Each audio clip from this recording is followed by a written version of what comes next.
Bom dia, graça e paz. Então vamos iniciar aqui o Pão Diário e hoje o texto está no capítulo 2 da Epístola aos Romanos. Saímos do preâmbulo falando a respeito sobre o Evangelho, falando a respeito sobre a justiça, sobre a ira de Deus, sobre os elencados os pecados específicos.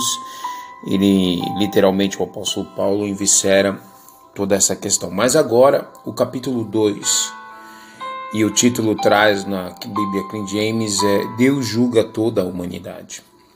Nós vamos conseguir ver que no capítulo 2, Deus literalmente não faz acepção de pessoas. Pelo contrário, Deus trata com justiça, verdade, e daí então ele não trata porque a igreja de Roma, uma parte era judia, outra parte era gentios. E nós vamos entender esse contexto porque aqueles que eram judeus convertidos ao cristianismo estavam literalmente acreditando na obra que a lei traz. E eles estavam exigindo isso da igreja, dos gentios.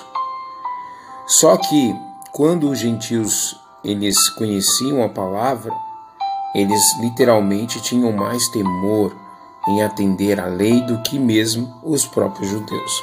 E aí a gente vai entender isso no contexto e do texto que a gente vai ler durante toda a semana, tá? Então, Romanos capítulo 2, versículo 1. Romanos capítulo 2, versículo 1, tradução King James. Eu vou bem devagar para que a gente possa não perder nenhuma parte desses textos que são importantes, tá bom? Portanto, és indesculpável, ó homem, sejas quem for, quando julgas, porque a ti mesmo te condenas em tudo aquilo que julgas no teu semelhante, pois tu que julgas praticas exatamente as mesmas atitudes. Repetindo, portanto, és indesculpável, ó homem, seja quem for, quando julgas, porque a ti mesmo te condenas em tudo aquilo que julgas no teu semelhante, pois tu que julgas praticas exatamente as mesmas atitudes. Amados, o apóstolo Paulo, ele tenta demonstrar no texto sagrado, e nós vamos ver isso, quando ele usa a expressão o homem, quer dizer, aí poderia ser traduzido a humanidade. E nós vemos que, literalmente, as pessoas têm essa disposição em julgar os defeitos das pessoas, julgar o pecado, apontar os erros das pessoas. Parece que é algo natural, parece que a pessoa que aponta é a dona da verdade. Só que esta verdade está alicerçada dentro da visão corrupta do pecado. Ela não é uma verdade oriunda e capaz de julgar o íntimo do homem. Então, quando o apóstolo Paulo diz é indesculpável, quer dizer, não há desculpa, não há como se esconder. E ele deixa bem claro, quando o homem ele entra na questão de julgar o semelhante, ele gera um juízo para si mesmo, condenando tudo aquilo que ele julga no seu semelhante. Ou seja, quando eu aponto o pecado de alguém, literalmente eu acabo pontuando para mim um juízo sobre Deus. Porque lembra o que Jesus falou? O que sai da boca do homem é o que condena, é o que contamina. Então, a partir do momento que eu tenho essa postura e eu aponto o pecado daquela pessoa, ou condeno aquela pessoa, literalmente não dando nenhuma esperança para ela, eu, na verdade, estou também entrando no mesmo status, no mesmo risco de também ser julgado da mesma forma e sem misericórdia. Por isso que Paulo, vou ler o texto para a gente frisar bem, ele diz assim, seja quem for quando julgas, porque a ti mesmo te condenas em tudo aquilo que julgas no teu semelhante, pois tu que julgas praticas exatamente as mesmas atitudes.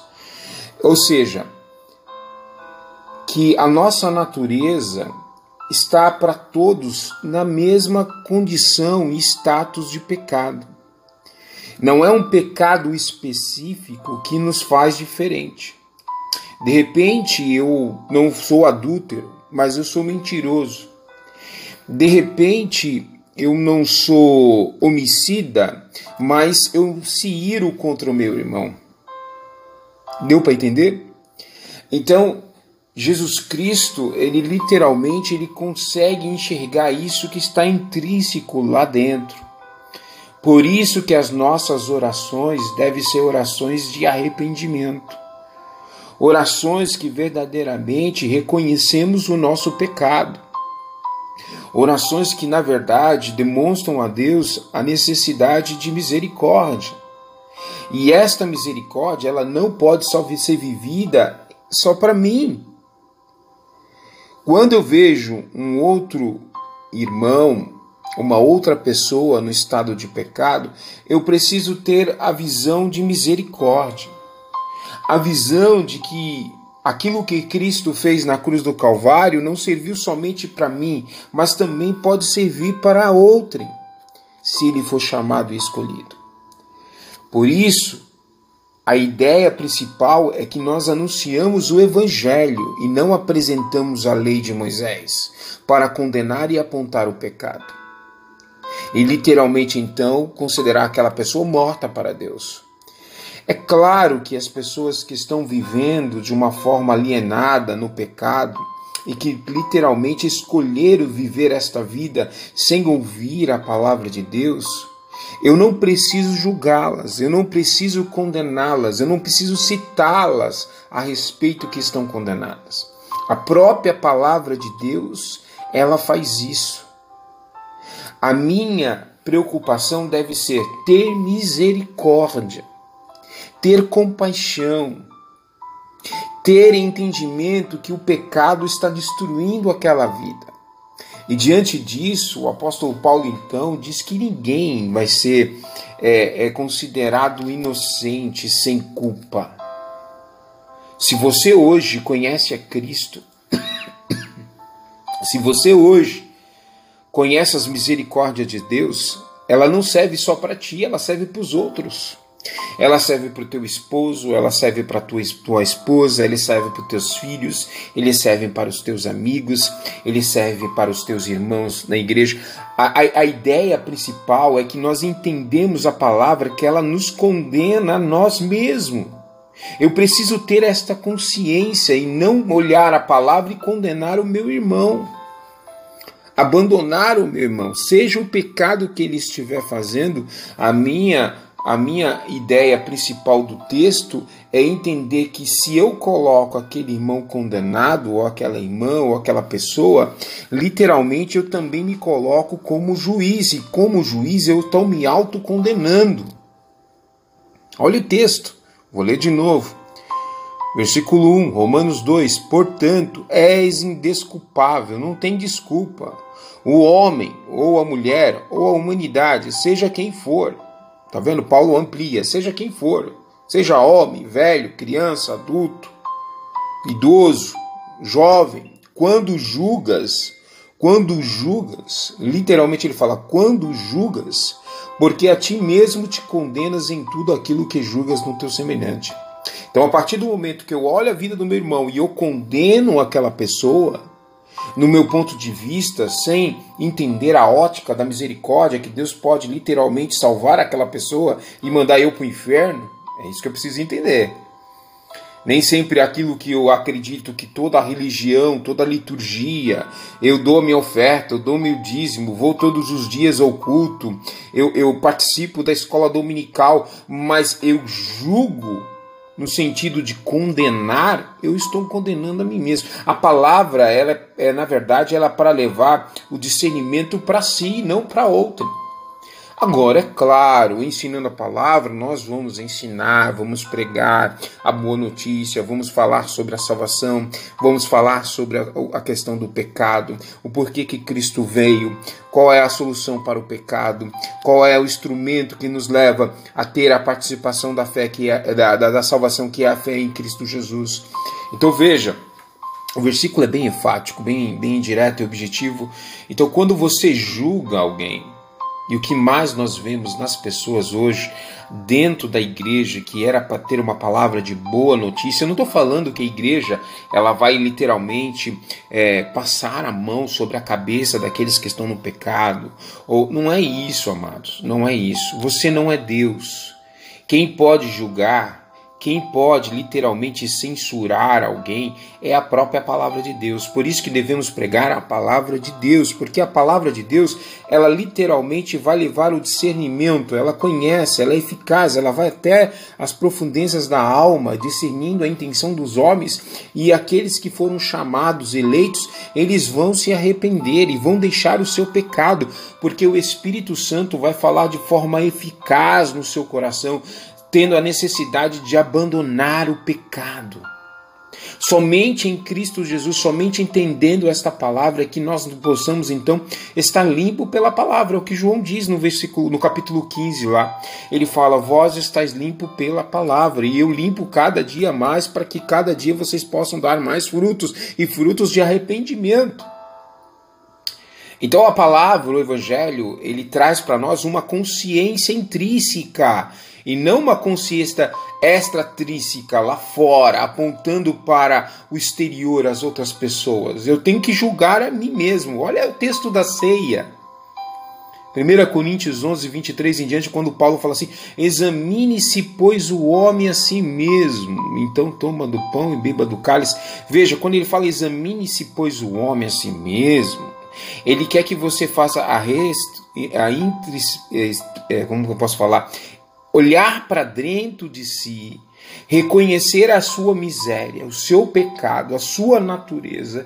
E hoje você está sentado à mesa, tomando a ceia do Senhor, porque as misericórdias de Deus derramadas foram sobre a sua vida. Porque se eu examinar a mim mesmo de forma justa, com a ótica de Deus, no sentido de justiça, eu estou condenado à morte. Eu não poderia sentar à mesa, eu não poderia comer do pão, beber do cálice, participar do corpo de Cristo, porque eu estaria condenado. Mas se eu estou assentado à mesa, é porque Cristo, ali no sacrifício da cruz do Calvário, ele expiou os nossos pecados, ou seja, redimiu, retirou os nossos pecados, o juízo, a condenação. E esse examine-se, pois, o homem, é isso que Deus quer que você entenda, que você está condenado, que você estava condenado e que hoje você está sentado à mesa por causa de Cristo Jesus.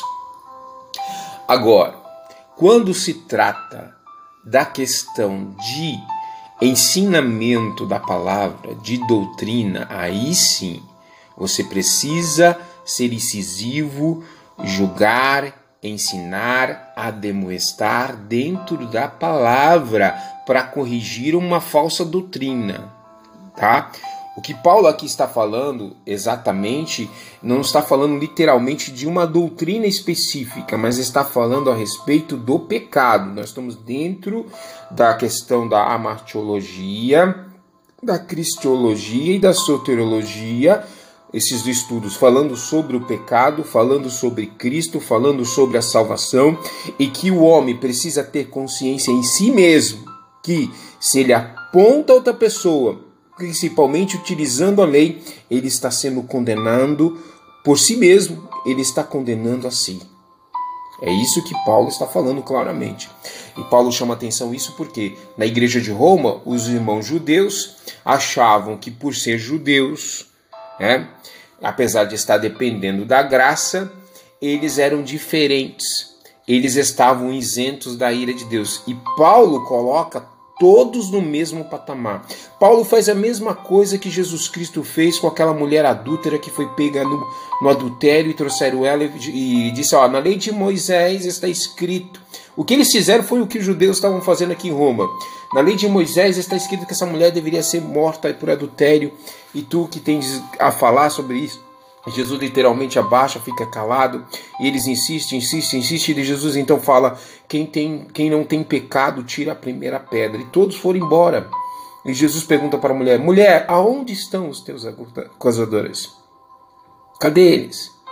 Ou seja, Jesus Cristo levou eles a um peso de consciência tão grande, que eles foram incapazes de matar aquela mulher, de fazer o juízo de Deus. Eles tomaram o lugar de Deus. O que acontece hoje nas igrejas é que as pessoas querem tomar o lugar de Deus e julgar e condenar.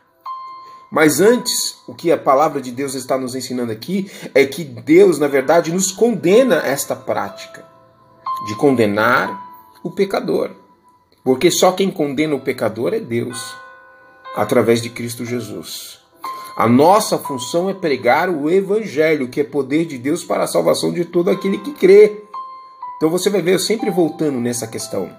A minha função é pregar o Evangelho, a minha função é ensinar a palavra, a minha função é ter compaixão, a minha função é ter misericórdia. Nós vamos ver isso lá em Romanos 12, que quando nós saímos da tese e vamos para a prática, e Paulo vai falar sobre isso. Sobre o amor fingido, sobre a mentira, sobre a falsidade, sobre a hipocrisia. E quantos estão assentados na mesa do Senhor e sendo hipócritas, tomando a ceia, tomando o pão, bebendo o cálice, e não têm o reconhecimento que é o miserável, e que só está assentado naquela mesa porque Cristo morreu por ele. Porém, eu acho que não morreu, porque ele não tem arrependimento. Pelo contrário, ele está gerando juízo. Por isso que o apóstolo Paulo fala que há muito entre vós, muitos fracos, muitos doentes e muitos que dormem, porque participam da ceia sem discernir o corpo, sem entender que a necessidade da misericórdia, do evangelho, da palavra de Deus, ela está relacionada. E quando e a ceia fala sobre isso. A ceia fala sobre isso, quando evitar para julgar, porque quando você julga, você então cai sobre si o juízo de Deus. Mas quando somos julgados pelos outros, somos repreendidos pelo Senhor. Leia o texto, amado. Precisa ler o texto. Precisa conhecer. Então, nossa atitude não é julgar. Cuidado com as palavras. Olha Tiago falando sobre isso. Lê lá Tiago que você vai ver a epístola de Tiago falando sobre as palavras. Então, a palavra, quando ela é falada, ela gera um juízo sobre você. Então, cuidado com o que você fala. Preste bem atenção, Deus não vai te considerar inocente. Pelo contrário, Deus vai te julgar. Deus vai te colocar na parede. Deus vai literalmente te condenar. E eu vou te falar, Deus te condena por causa da tua própria palavra, tá? Pela sua própria condição que você fez em julgar, se você está na mesma condição. Se eu e você estamos na mesma condição, por que eu tenho que julgar você? Por isso que aquele versículo Jesus falou, olha, você que quer tirar o cisco do seu irmão aí do olho e você está com uma trave. Está condenado. Todos nós estamos condenados. Todos nós estávamos literalmente condenados, marginalizados da graça de Deus e fomos alcançados por Cristo Jesus. Essa é a verdade que a palavra de Deus nos traz. Eu fosse você, não perderia nenhuma parte de Romanos, porque ele é extraordinário. Então veja, não julgue.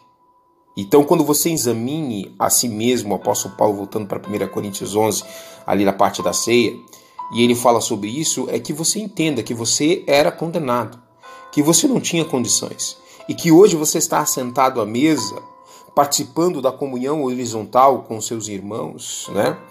E participando da comunhão vertical com Cristo, é porque você está ali porque Cristo proporcionou esta mesa. Olha como isso é sério, amados, essa questão de julgar os irmãos e julgar as pessoas. Não me cabe julgar ninguém. A minha função é levar a boa notícia, pregar o evangelho. Você vê João, lá na carta de João, ele fala assim, aquele que diz que ama a Deus, mas odeia o seu irmão, é mentiroso. Mentiroso não faz parte do reino dos céus.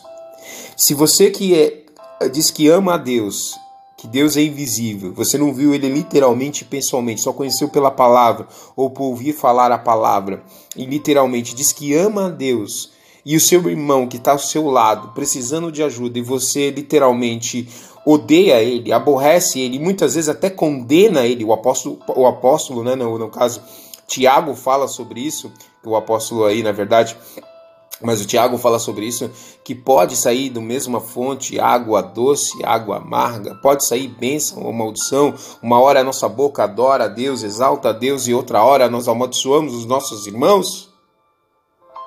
E aí? Eu e você estamos sendo julgados neste exato momento. Que Deus tenha misericórdia de nossas vidas e entendemos que a nossa função é pregar o Evangelho, ensinar o Evangelho, ensinar a misericórdia, a compaixão. Pregue o Evangelho. Agora, é claro, se houver uma heresia, se houver, um desvio doutrinário, cabe a nós a chamar a atenção, a admoestar, a corrigir. Isso é bíblico, tá? Você pode ver que toda vez que Jesus tratava uma questão de algum pecador, os discípulos ocultaram o nome deles. O cego de Jericó, a mulher adúltera. Você já reparou isso nos livros sinóticos? O coxo do tanque de Betesda. Então, eram tratados pela sua patologia ou pela a sua consequência do seu pecado em relação a alguma enfermidade, mas não davam nome às pessoas. Literalmente não davam nomes. Somente aos que morreram, né? Lembra? Thalia, Lázaro. Você tá conseguindo enxergar isso? Então, e eu ia falar agora, eu esqueci, Jesus, oh meu Deus. E a gente vai ver que quando o apóstolo Paulo, os discípulos iam tratar algum equívoco teológico do ensinamento dos apóstolos ali dentro de Atos, que ela é cristocêntrica, eles dão nomes. Fileu, né? Eles davam nome às pessoas, o Emineu, que desviavam a doutrina, deturpavam a palavra de Deus. Então veja, como é importante a demonstração e a correção a esses que na verdade vão desviando a palavra de Deus. É importante nós corrigirmos eles a respeito disso. E claro, a Bíblia nos ensina, se caso ele não se arrepender, não mudar nesse conceito, ele literalmente deve ser disciplinado, tratado e até ver se muda. Senão, ele precisa ser até mesmo literalmente excluído no sentido para que ele não venha contaminar toda a igreja com ensinamentos falsos, e por isso Jesus Cristo, os apóstolos, ensina cuidado com os falsos profetas, falsos mestres, tá? Engraçado que o Apocalipse considera os cães, ficarão de fora os cães aí são os líderes, sacerdotes, falsos mestres, falsos pastores, são os primeiros a ficarem fora. Mas outra hora eu explico sobre isso, e é interessante sobre isso. Então, amados, lê mais uma vez para fixar aí. Portanto, és indesculpável, homem, seja quem for, não importa a idade, quando julgas, porque a ti mesmo te condenas em tudo aquilo que julgas no teu semelhante, pois tu que julgas, praticas exatamente as mesmas atitudes. Ou seja, todos nós somos pecadores e dependemos da graça de Deus, da misericórdia de Deus. Vamos orar e agradecer a Deus? Senhor, graças te damos por esta palavra, ó Pai. Porque muitas vezes cometemos esta falha. Julgamos, falamos palavras, condenamos, apontamos as pessoas. Mas que Tu venha ter misericórdia em nossas vidas. Que a partir de hoje possamos mudar esta atitude. E que possamos ter em nossos lábios uma palavra de esperança. A boa notícia àqueles que precisam, Senhor. Nos ajuda a ser transformado, porque a nossa natureza ela é terrível, ela é pecadora, ela é caída, mas a graça de Deus, o Espírito Santo, nos auxilia em nossas fraquezas, como diz Romanos 8, versículo 26. E não só auxilia em nossas fraquezas, mas também intercede por nós. Nos ajuda, Senhor, a entender estas palavras, para que realmente possamos viver um verdadeiro Evangelho de Cristo. Viver a verdadeiro Evangelho de Cristo, que é o poder de Deus para a salvação de todo aquele que crê. Por isso, Senhor, te peço a tua misericórdia, a tua graça a todos os teus servos que possam compreender esta palavra e se arrepender dos seus pecados. É o que nós te agradecemos e te pedimos em nome de Jesus. Amém. Que o amor de Deus, a graça do nosso Senhor e Salvador Jesus Cristo e as doces consolações do Espírito Santo sejam com todos. E todos digam amém. Não perca, hein? Fica aí. Deus abençoe. Paz.